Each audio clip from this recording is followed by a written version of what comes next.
Praise the lord. ఈ రోజున ప్రకటన అంటే ఏమిటి? ఎవరు రాసిన ప్రకటన గ్రంథము? యోహాను ఎవరు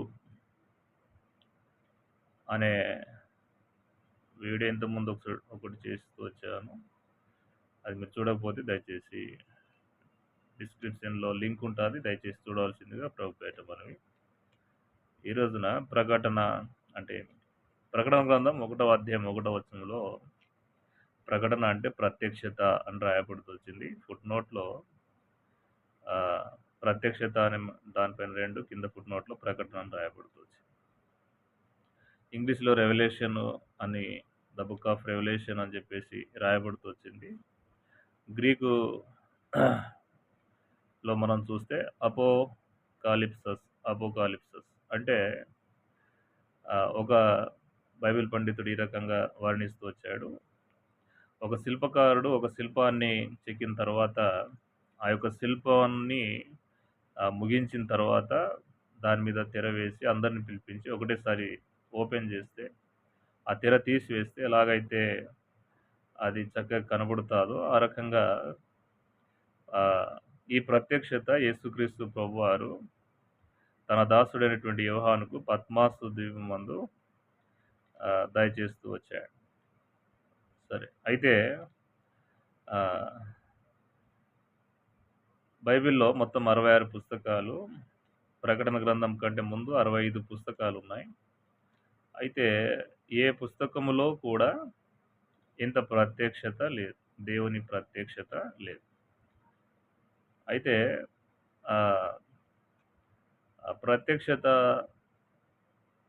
ఆది కాండం నుంచి యూదా రాసిన పత్రికలో మొత్తం 65 పుస్తకాల్లో ప్రత్యక్షత ఉంది, కానీ ఇంత పెద్ద ప్రత్యక్షత లేదు. అయితే ఈ యొక్క 65 పుస్తకాల్లో ప్రభు అయిన దేవుడు కంప్లీట్గా తన ప్రత్యక్షతను కనపరుస్తూ వచ్చాడు. ప్రకటన గ్రంథము కృత నిబంధనలో ప్రవచన గ్రంథం. కొత్త నిబంధనలో మొత్తం 27 పుస్తకాలు, అందులో ప్రవచన గ్రంథము ప్రకటన గ్రంథం ఒకటే. అయితే పాత నిబంధనలో 39 పుస్తకాల్లో 17 పుస్తకాలు ప్రవచన గ్రంథాలు అని చెప్పేసి మనం చూస్తాం. సరే, అయితే ప్రభు అయిన దేవుడు ఈ పుస్తకంలో గొప్ప ప్రత్యక్షతను ఇస్తూ వచ్చాడు. అంటే ఆది కాండములో నుండి అలాగ ఆయా పుస్తకాల్లో మనం చూస్తే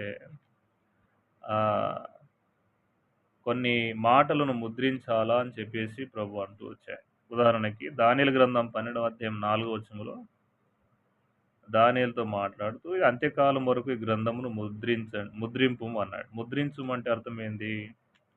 ఇప్పుడే ప్రత్యక్షత అవసరం లేదు అని అన్నాడు. అయితే ప్రకటన గ్రంథంలో ఆ మాట ఏం రాయబడుతూ వచ్చిందంటే, ప్రకటన గ్రంథం 22వ అధ్యాయం 10వ వచనంలో ఏ మాట కూడా, ఏ విషయము కూడా ముద్ర వేయవలదు అని అన్నాడు. అన్ని ప్రత్యక్షపరచబడాలి అని అన్నాడు. ఎందుకు అనంటే, ప్రకటన గ్రంథం తర్వాత ఇక పుస్తకం లేదు.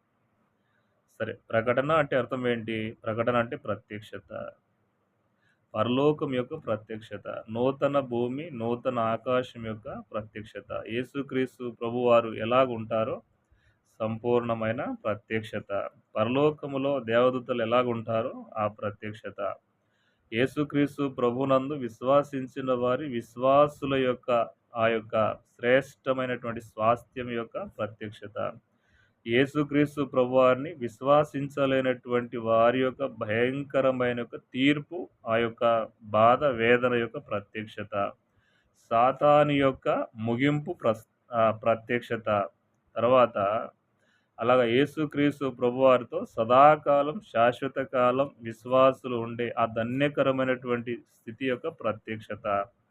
కాబట్టి మొత్తం దేవుడు బయలుపరుస్తూ వచ్చాడు. కాబట్టి ఈ ప్రత్యక్షతల గ్రంథం, ప్రకటన గ్రంథాన్ని మనం తెలుసుకోవాలా. తెలుసుకుంటే దేవుడు అద్భుతంగా మనలను ఆహ్, ఆ ప్రభు సముఖములో మనం నిలబడడానికి సిద్ధపడతాం. తెలుసుకోకపోతే ఇదే లోకం అనుకుంటాము. తెలుసుకుంటే మనము సిద్ధపడతాం. సిద్ధపడతాం. అంటే ప్రభు ఎంత ప్రేమించాడు. ఆ! ప్రకటన గ్రంథంలో మనం చూస్తే ప్రభు మనల్ని ఎంత ప్రేమించాడు. మన కొరకు ఎలా క్రయం చెల్లించినాడు. ఆ! ఆయన ఎంత తగ్గించుకున్నాడు. ఆ! ఆయన మన కొరకు సిద్ధపరిచినటువంటి స్వాస్థ్యం ఎంత గొప్పది. అవన్నీ మనం చూస్తాం. సరే. ప్రకటన గ్రంథంలో ఒక 3 విషయాలు స్పష్టంగా మనం చూడొచ్చు. ప్రకటన గ్రంథం 1వ అధ్యాయం 19 వచనంలో చూచిన వాటిని, ఉన్న వాటిని, వీటి వెంట కలుగబో వాటిని. చూచింది ఏంది? ప్రకటన గ్రంథం 1వ అధ్యాయంలో యేసుక్రీస్తు ప్రభువారిని చూచినాడు. యేసు ప్రభు ఎలాగున్నారు? పరలోకంలో యేసు ప్రభువారు ఎలాగున్నాడు అనేది చూచినాడు. ఉన్న వాటిని ఏమున్నాయి? సంఘం 7 సంఘాలు. 7 సంఘాలు Ephesus, Smyrna, Pergamum, Thyatira, Sardis, Philadelphia, Laodicea అను 7 సంఘాలు.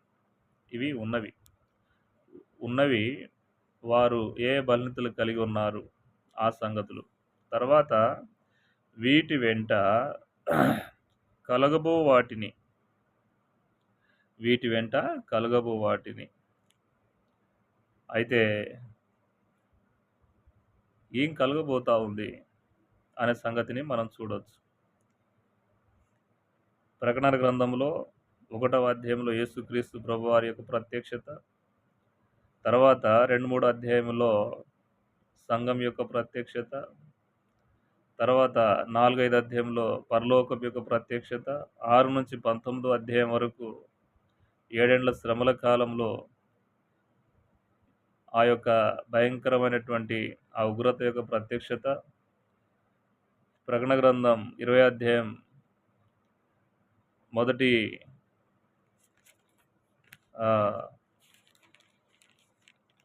మొదటి 3 వచనాల్లో 1000 ఏండ్ల పరిపాలనకు ప్రత్యక్షత.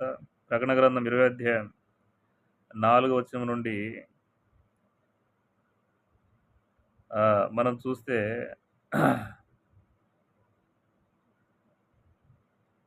యేసుక్రీస్తు ప్రభువారు ఆ యొక్క చివరి యుద్ధము, తర్వాత ధవళ సింహాసనం మీద తాను కూర్చోవటము, ఆ ప్రత్యక్షత. 21, 22 అధ్యాయంలో నూతన ఆకాశం, నూతన భూమి యొక్క ప్రత్యక్షత. ఇవన్నీ చాలా అద్భుతంగా ఉన్నాయి. కాబట్టి ఆ ప్రేమ స్వరూపి అయినటువంటి దేవుడు గతంలో దానియేలుకి ఏమన్నాడు? దానియేలు 12:4 అంటే ముద్ర వెయ్యు, అంత్యకాలంలో ఇవన్నీ తెలుపబడాలన్నాడు కదా! ఇది అంత్యకాలమే.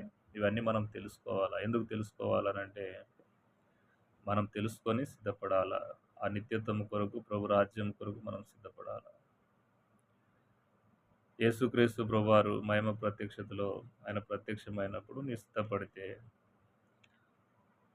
ఆయనను ఎదుర్కోవడానికి ధారాళంగా ప్రవేశం ఉంటారు. ఒకవేళ సిద్ధపడకపోతే పౌలు అంటాడు కదా, ఏమంటాడు? కొలసీలు రాసిన పత్రిక నేను చదివి వినిపిస్తాను. కొలసీలు రాసిన పత్రిక 1వ అధ్యాయము 28 వచనం. కొలసీ 1:28. ప్రతి మనుషుని క్రీస్తునందు సంపూర్ణునిగా చేసి ఆయన ఎదుట నిలబెట్టవాలని సమస్త విధములైన జ్ఞానముతో మేము ప్రతి మనుషునికి బుద్ధి చెప్పుచు, ప్రతి మనుషునికి బోధించుచు ఆయనను ప్రకటించుచున్నాము. ప్రతి మనిషిని క్రీస్తునందు సంపూర్ణుని చేసి ఆయన ఎదుట నిలబెట్టవాలని. కాబట్టి ఆయన దగ్గర నిలబడాలంటే మనం ఈ లోకంలో సిద్ధపడాలి. పెండ్లి కుమారుడు సిద్ధంగా ఉన్నప్పుడు పెండ్లి కుమార్తె కూడా సిద్ధపడుతుంది.